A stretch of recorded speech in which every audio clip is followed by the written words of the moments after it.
हमारे प्रदेश में रबी फसलों की कटाई के बाद खेत खाली हो जाते हैं। ऐसे में जिन किसान भाइयों के पास सिंचाई जल की भरपूर व्यवस्था है, वह इस समय ग्रीष्मकालीन मूंग की खेती करके अच्छा लाभ ले सकते हैं। तो वह ग्रीष्मकालीन मूंग की खेती से अधिक पैदावार लेने के लिए कौन सी किस्मों का चुनाव करें और खेत की तैयारी से लेकर बुआई तक के सभी कार्यों को किस तरह संपादित करेंगे, इसकी जानकारी दे रहे हैं जिला भोपाल की विषय विशेषज्ञ मोनिका ज्योति कजूर। तो हम ग्रीष्म की ऋतु में कौन से फसल लगा सकते हैं, इसकी चर्चा करने वाले हैं। विशेष करके हम दलहनी फसलों में मूंग की खेती की चर्चा करेंगे।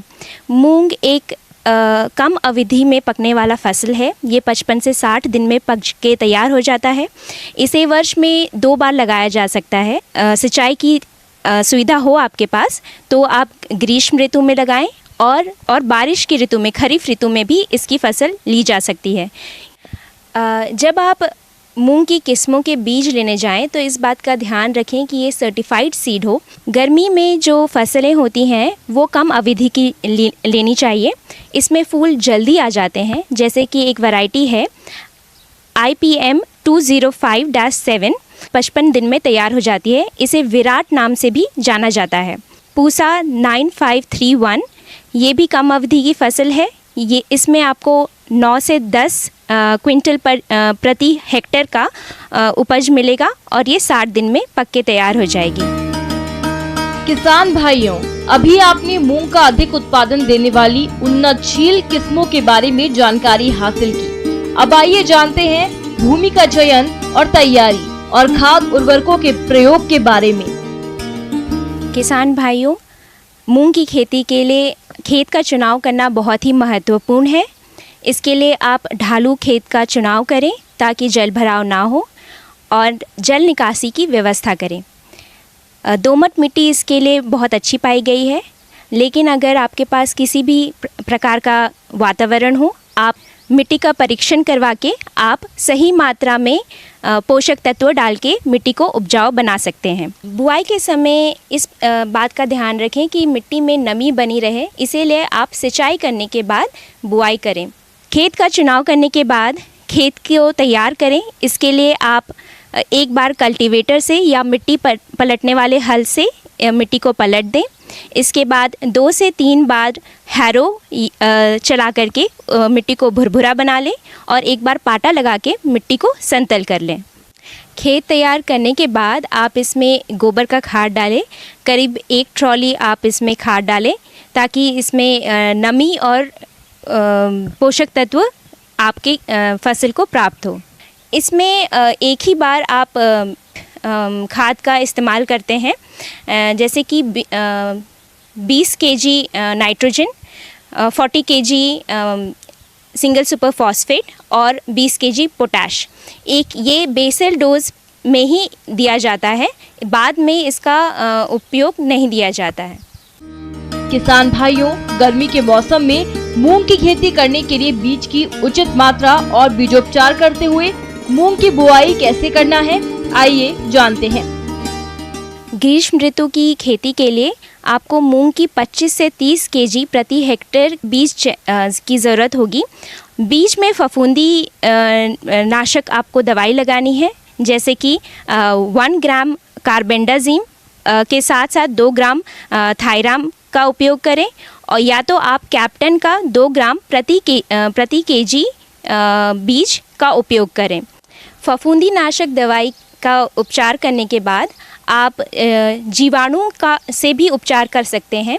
इसके लिए आप राइजोबियम और PSB फॉस्फरस सोल्युबलाइजिंग बैक्टीरिया का भी इस्तेमाल कर सकते हैं और इसे छाया में सुखा दें और धूप ना पड़े। और जब इस बात का ध्यान रखें, जब आप इसकी बुआई करें तो तेज़ धूप ना हो, आप प्रातः काल में इसकी बुआई करें। बुआई में ध्यान रखें कि लाइन से लाइन की दूरी 20 से 25 सेंटीमीटर की हो और पौधे से पौधे की दूरी करीबन 5 सेंटीमीटर की हो। गहराई आप 2.5 से 3 सेंटीमीटर रखेंगे। किसान भाइयों, मूंग की फसल का उचित विकास हो, इसके लिए आप फसल में खरपतवार नियंत्रण करने हेतु सिंचाई कैसे करें, आइए जान लेते हैं।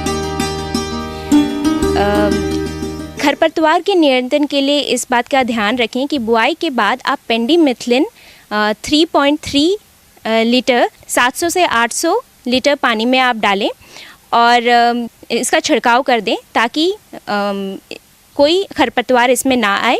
और 1 महीने की जब फसल हो जाए तो निंदाई गुड़ाई करके खरपतवार का नियंत्रण करें। आपको ये भी ध्यान रखना है कि आप जब बुआई करें तो इसमें नमी की व्यवस्था हो, इसलिए सिंचाई का ध्यान रखें। सिंचाई आप 2 बार करें, एक जब पौधा 1 महीने का हो जाए और दूसरी बार जब इसमें फूल और फली आने लगे तब आप इसमें सिंचाई करें। सिंचाई के लिए आप या तो फ्लड इरिगेशन कर सकते हैं या स्प्रिंकलर की मदद ले सकते हैं। ध्यान रखें कि ज़मीन में ज़्यादा मात्रा में पानी जमा ना हो, इसलिए निकासी की व्यवस्था करें। मसाला वर्गीय फसलों के अंतर्गत हमारे जिन किसान भाइयों ने दाने हेतु मेथी की फसल लगाई है वे इस समय पुष्पन और फलियों की अवस्था पर है। तो इस फसल से अच्छा उत्पादन प्राप्त करने के लिए कौन कौन से जरूरी कार्यों को करना आवश्यक होता है, इसकी समस्त जानकारी के लिए आइए मिलते हैं जवाहरलाल नेहरू कृषि विश्वविद्यालय जबलपुर के डॉक्टर संजय सिंह से। जहां तक हम उम्मीद कर रहे हैं कि आपकी मेथी की फसल बढ़वार की अवस्था को पार करके वो फूल की अवस्था में होगी और एक या 2 फलियां भी उनमें आनी शुरू हुई होंगी। किसान भाइयों देखिए, खरपतवार बोला जाता है कि लगभग 50 से लेकर 60% तक पूरा भोजन खरपतवार लेते हैं। तो इससे आपको सचेत होने की ज़रूरत ये है, यदि आपके फील्ड में यदि खरपतवार हैं तो समय से पहले आप उसे खरपतवार हाथ से निदाई से निकाल दें उसको। यदि आपने खरपतवार यदि छोड़ा तो क्या होता है कि जब आपकी पकती है तो उसके साथ क्या है, हम जब काट के फसल ले आते हैं तो फसल के साथ हमारे वीड के भी, खरपतवार के पौधे भी आ जाते हैं। और हम चाहे कितना भी कर ले इसको पौधे से, खरपतवार के बीजों से मेथी के बीज को अलग करना तो बहुत मुश्किल होता है इसको अलग करना। इसीलिए किसान भाइयों, शुद्ध बीज प्राप्त करने के लिए आपको खरपतवार पौधों को अलग करना ही होगा। जिससे क्या हो जाएगा कि जो पूरा भोजन जो आपका खरपतवार उससे ले रहा था वो सारा भोजन आपको उस पौधे को मिलेगा और अच्छे एवं मजबूत बीज आपको प्राप्त होंगे। किसान भाइयों, दाने हेतु लगाई गई मेथी की फसल से अधिक उत्पादन लेने के लिए सिंचाई किस तरह से करें, इसकी जानकारी कुछ इस प्रकार से है। कुछ मुख्य बातें जो मेथी में आपको ध्यान देनी है वो होता है आपका इरिगेशन। किसान भाई, हम चाहे कितना भी पानी दे लें, इससे पहले व्यवस्था किए रहें, लेकिन यदि इस समय में यदि पानी की यदि कमी हो जाती है तो पूरी मेहनत बेकार है और हमारे जो बीज प्राप्त होते हैं वो बड़े घटिया तरह के प्राप्त होते हैं। तो किसान भाइयों, जब फूल आने की अवस्था में जब हमारे पहुंचते हैं तो कोशिश ये करना चाहिए कि एक चाहे स्प्रिंकलर या नहीं अपने पास स्प्रिंकलर यदि है तो हम खुला पानी, नीचे पानी, फ्लड इरिगेशन जिसे ऐसे दे सकते हैं जिससे कि क्या पानी स्टेगनेंट जमा न हो, एक क्यारी से दूसरे क्यारी से पानी हम अलग कर लें और वो पानी पूरा सूखता हुआ निकल जाए पानी। इस तरह से अगर एक पानी किसान भाई यदि आपने दे दिया है तो ये आप मान के चलिए कि ये पूरी मतलब फूल से लेकर के और फलियों के पक जाने की अवस्था तक के लिए आपका हो गया पानी। मेथी की फसल को माहो कीट अधिक नुकसान पहुंचाता है, जिसकी वजह से फसल के उत्पादन में कमी आ जाती है। तो आप कैसे करें इसका नियंत्रण, आइए जानते हैं। सबसे बड़ी जो चुनौती है किसान भाइयों इस समय आपके पास वो है उनको कीटों से बचाना और दूसरा पाउडरी मिल्ड्यू, जिसे पाउडर वाली बीमारी कहते हैं। ये 2 बीमारी हैं जो इस अवस्था में मतलब प्रायः आ जाती हैं और इस पे अगर हमारी जो हम लोगों ने अनुसंधान करके जो देखा है वो ये देखा हुआ है कि लगभग 50 से लेकर 60% तक उत्पादन में गिरावट इन्हीं 2 कारणों से आती है। तो किसान भाइयों, सबसे पहला जो आपको हम बताना चाहेंगे यहाँ पे कि कीटों से बचाओ। आपने देखा होगा कि जो उनकी फलियाँ लग रही हैं उनमें या जो उनके तने हैं जो एक गांठों से दूसरे गांठों के बीच में जो जगह है वहाँ पे या जहाँ से फूल निकल रहे हैं वहाँ पे आपको पूरे तरह से आपको गुछे हुए कीट मिलेंगे, गुथे हुए। अगर इस तरह की एक भी प्लांट यदि आपके फील्ड में दिखता है तो किसान भाइयों आपको वहाँ पे सचेत होने की ज़रूरत है और ये ध्यान ये दें कि तुरंत ही इसमें हम कोई न कोई कीटनाशक दवा इसमें डालें जिससे कि ये हमारा जो फसल है कीटों से प्रभावित न हो और इसका हम अच्छा उत्पादन ले सकें। इनके लिए सबसे सरल जो हम लोग किसानों को रिकमेंड करते हैं वो है आपका क्लोरोपाइरीफास और साइपरमेथिलिन। क्लोरोपाइरीफास आपका 50% होता है और साइपरमेथिलिन उसमें 5% होता है। इन दोनों का घोल बाजार में मिलता है और किसान भाइयों इनको 1 ml प्रति लीटर के हिसाब से इसका घोल बना करके आपको पौधों पर तुरंत ही स्प्रे करना है और कोशिश ये करें कि इसका जो छिड़काव हो वो छिड़काव शाम के समय हो, क्योंकि कीटों का जो सबसे ज़्यादा जो प्रभाव होता है शाम के समय ज़्यादा बढ़ जाता है। इसलिए आप शाम के समय इसको स्प्रे करें तो आप ये पाएंगे कि 2 से 3 दिन के अंदर में पूरे के पूरे कीट आपके खत्म हो जाते हैं। मेथी की फसल में इस समय भूभूतिया रोग का प्रकोप देखने में आ रहा है, तो आप इसकी पहचान कर नियंत्रण के लिए क्या करें, आइए जानते हैं। दूसरी सुरक्षा हम जो आपको बताना चाह रहे हैं, जैसे मैंने बताया था पाउडरी मिल्ड्यू का, ये पाउडरी मिल्ड्यू बीमारी भी लगभग अगर हमने फसल को लेट बोया है तब, या किसी अन्य समस्या होने के कारण वो लेट बुआई करते हैं, उन्हीं फसलों में इस तरह की समस्याएं देखने को मिलती हैं। ये तो किसान भाई, जहां आपको लग रहा हो कि पत्तियों के पास ऊपर जो पाउडर की तरह बन रहा हो, या तनों के ऊपर या फलियों के ऊपर यदि आपको दिखता है, तो आपको सचेत हो जाने की जरूरत है वहीं से।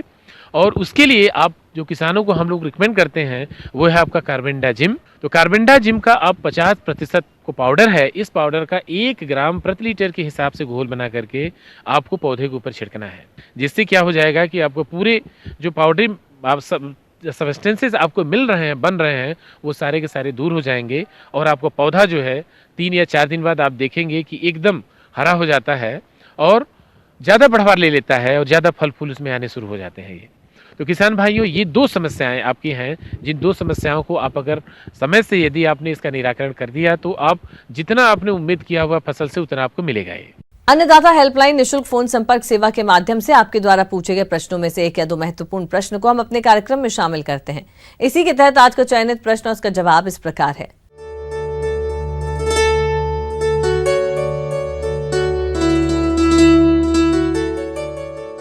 अन्नदाता निशुल्क फोन संपर्क सेवा के माध्यम से पूछे गए प्रश्नों में से आज हमने जिस प्रश्न को कार्यक्रम में शामिल किया है उसे पूछा है ग्राम खोरी, जिला भोपाल के कृषक मंगल यादव ने। यह मटर की फसल में लगने वाले कीट और रोगों के नियंत्रण के बारे में जानकारी चाहते हैं। तो मंगल यादव जी, आपकी जानकारी के लिए प्रस्तुत है कार्यक्रम का यह अंश। आज आपके सामने मटर की फसल के बारे में जानकारी देने चाह रही हूँ। जैसा कि हम जान रहे हैं, मटर की फसल रबी मौसम की मुख्य फसल है और सब्जियों में मुख्य स्थान प्राप्त है मटर की फसल को।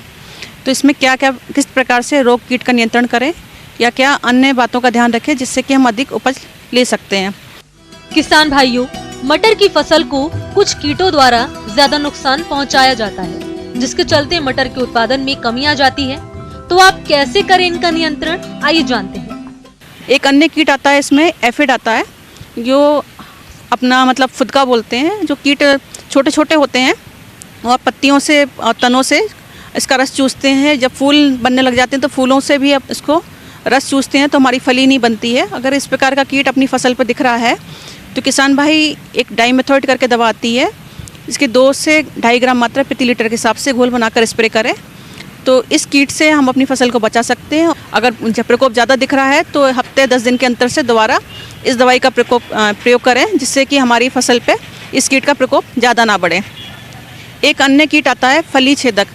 तो ये कीट क्या करता है, जो फल है तो ये फल के अंदर घुस के अपना छेद करता है और अपने जो दाने बनते हैं फली में उसको खाकर नष्ट करता है। तो अगर इस प्रकार का कीट अपनी फसल में दिख रहा है तो अपने क्विनोलफॉस नाम की दवा, जो मैंने बताई है पहले भी, उसका प्रयोग कर सकते हैं, या इंडोक्साकार्ब नाम की दवा आती है उसका भी प्रयोग कर सकते हैं। अगर क्विनोलफॉस कर रहे हैं तो उससे 2 से 2.5 ml मात्रा प्रति लीटर का घोल बनाकर किसान भाई स्प्रे कर सकते हैं, या इंडोक्साकार्ब है उसका 1 ग्राम मात्रा प्रति लीटर के हिसाब से घोल बनाकर स्प्रे करें। तो ये फली छेदक है वो हमारे फली को नुकसान नहीं पहुंचाएगा और हमारे इस कीट से हम अपनी फसल को बचा सकते हैं। एक अन्य कीट देखा गया है लीफ माइनर करके। ये बहुत बारीक कीट होता है जो पत्तियों में, हमने कई बार देखा है, पत्तियों में सुरंग बनाता है।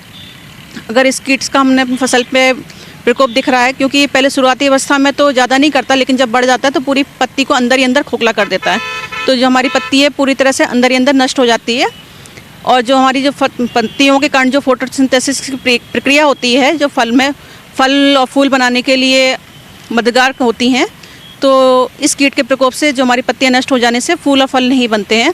अगर इस प्रकार का कीट अपनी फसल में दिख रहा है तो किसान भाई किसी भी सिस्टेमेटिक इंसेक्टिसाइड का प्रयोग कर सकते हैं, डाइमेथोएट का प्रयोग कर सकते हैं, जो मार्केट में इजीली अवेलेबल हो जाता है किसान भाइयों को।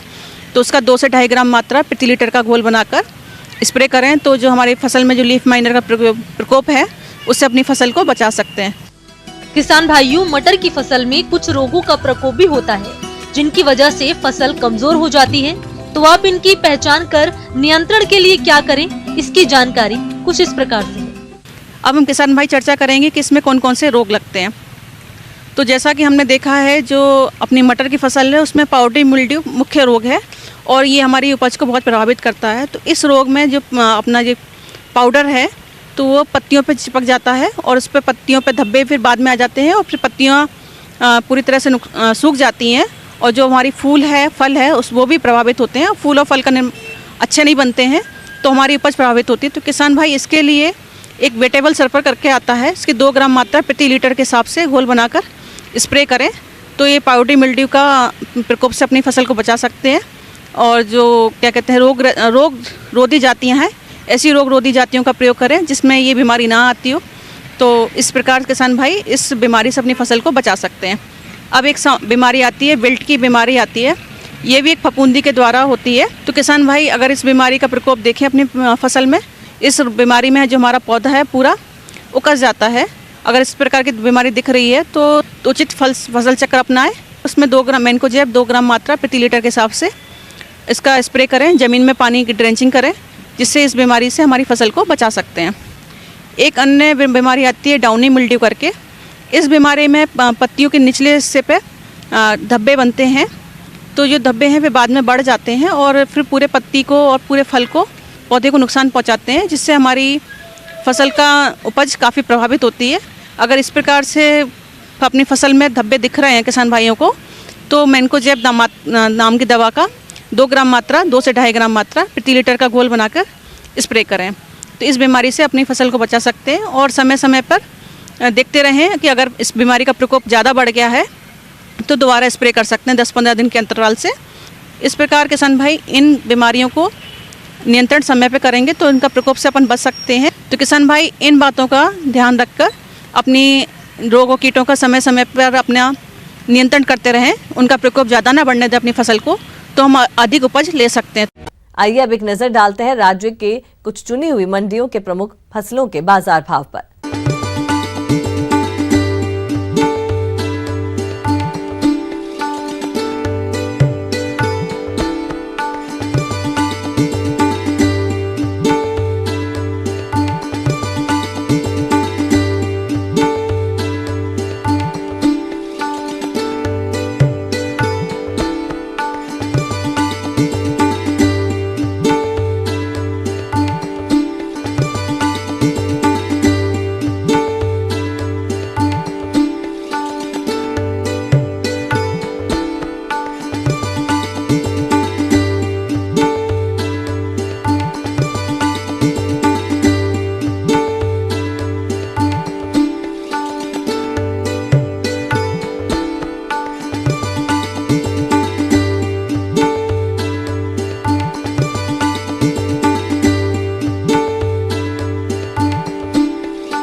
अब आइए देखते हैं कल दिखाए जाने वाले कार्यक्रमों की मुख्य झलकियां।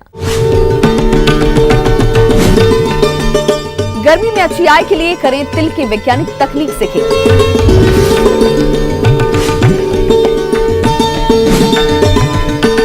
बोनसाई पौधे तैयार करके बढ़ाएं अपने घरों की सुंदरता।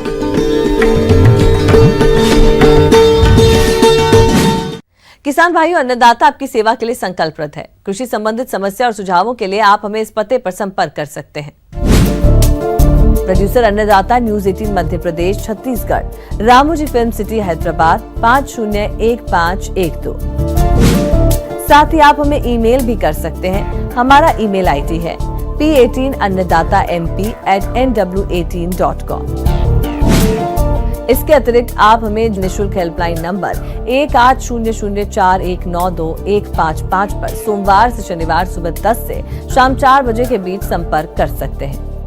किसान भाइयों, अब समय हो रहा है आपसे विदा लेने का, तो हमारी अन्नदाता टीम को दीजिए इजाजत। कल फिर आपसे मुलाकात होगी कृषि संबंधित कुछ और महत्वपूर्ण जानकारियों के साथ। नमस्कार।